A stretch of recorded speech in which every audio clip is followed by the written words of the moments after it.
देखिए अक्सर क्या होता है जब हम करते हैं पैसों की बात, तो बहुत सारे लोग ये कहते हैं कि मैम हम तो पैसे कमाते नहीं हैं, तो हमें सीखने की क्या ज़रूरत है, या अभी टाइम है, ऐसी चीज़ें बोलते हैं। मैं आपको बताऊं, आप किसी भी लेवल पे हो, चाहे आप 10,000 रुपये कमाते हो, चाहे 50,000 रुपये कमाते हो, चाहे 1 लाख रुपये कमाते हो, और चाहे बिल्कुल नहीं कमाते हो, आपको पैसों के ज्ञान के बारे में जानना ज़रूरी है।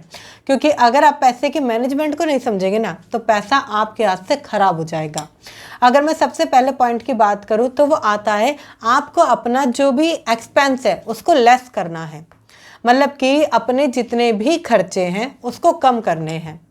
बहुत सारे लोगों के बहुत अधिक खर्चे होते हैं।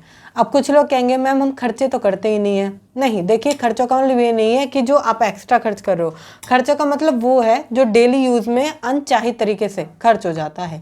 जैसे कभी पिज़्ज़ा आ जाता है, कभी घर में कोई छोटी मोटी चीज़ आ गई, कोई ठीक करने की रिपेयरिंग की चीज़ आ गई, और उसके लिए आपके पास पैसा नहीं था, 500 300 जो भी लगा आपका पैसा नहीं था, या किसी के 2000 2500 भी लग जाते हैं।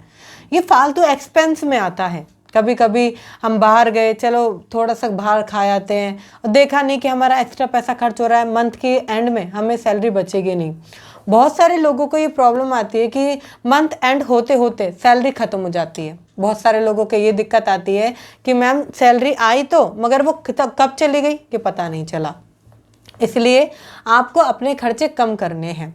जितना हो सके एक्सपेंसेस को आप जितना हो सके उतना कम कीजिए, क्योंकि इससे आपको पता रहेगा कि हाँ, एक पिछले महीने अगर मेरे फालतू खर्चे में 10,000 खर्च हुए थे, तो इस महीने 4 से 5 हुए हैं। एग्जैक्टली आपको पता रहेगा अगर आप उसको कम करेंगे तो।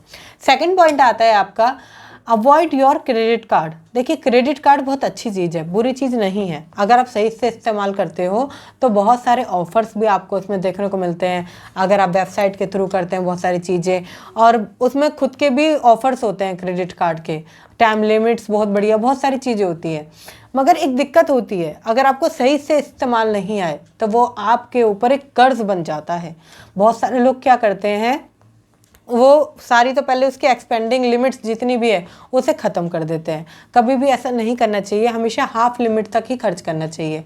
मगर फिर भी अगर आपने खर्च कर दिया तो फिर आप उसे पे नहीं करते हो टाइम से, जिससे कि आपके पास एक ऐसा मैसेज आता है कि आप इतनी अमाउंट पे कर दीजिए और बाकी बाद में कर दीजिएगा, और आप उस अमाउंट को पे कर देते हो, मगर बाकी अमाउंट पे भी इंटरेस्ट लग के ये जो आपने अमाउंट पे की थी पिछले महीने, इसकी कोई वैल्यू नहीं रहती, उतना ही चढ़ता चला जाता है, क्योंकि क्रेडिट कार्ड पे सबसे हाईएस्ट इंटरेस्ट लगता है। और ये आजकल बहुत आम हो चुका है। जिनके पास सैलरी है, जिनके पास जॉब है, बहुत जल्दी मिल जाता है। तो ये एक ऐसा कर्ज है जो आपकी जेब में रहता है, और कभी भी आप इसे बैंक जाकर भी ले सकते हो, बहुत आसानी से मिल जाएगा। तीसरा पॉइंट आता है आपका, आप उसमें करें बजट ट्रैक। देखिए बहुत सारे लोगों को पैसों का हिसाब रखना अच्छा नहीं लगता, मैं भी आप में से थी। मुझे भी पैसों का हिसाब रखना अच्छा नहीं लगता, क्योंकि बहुत सरदर्दी होती थी, कितने पैसे इधर चले गए, कितने बचे हुए हैं, बैंक में कितने हैं, तो ये मैंने कभी ध्यान नहीं दिया। ऑनलाइन ट्रांजेक्शन का हमेशा इस्तेमाल किया, 100 500 1000 हमेशा उसी से इस्तेमाल करे। और कई बार ऐसा होता था कि मेरे अकाउंट में अरे इतने ही रुपए बचे हुए हैं, कल तो इतने थे, क्योंकि मैंने कभी हिसाब नहीं रखा। इस तरीके से मैं कंटिन्यू चीज़ों को करती गई, और मैं बहुत ज़्यादा परेशान हुई एक टाइम पर, क्योंकि जब मेरी ट्रांजैक्शन पहले 5-6 हज़ार रुपये होती थी, 10,000 होती थी ज़्यादा से ज़्यादा, मगर जब ट्रांजैक्शन मेरी 50,000 तक चली गई, जब मुझे समझ में आया कि हाँ मैं गलत कर रही हूँ, अगर मैं पैसों का हिसाब नहीं रखूँगी, या मुझे नहीं पता चलेगा कितने हिस्से में कहाँ कहाँ पैसा जा रहा है, तो मेरा पैसा ख़त्म भी हो जाएगा और टेंशन भी बरकरार रहेगी। इसलिए मेंटेन कीजिए।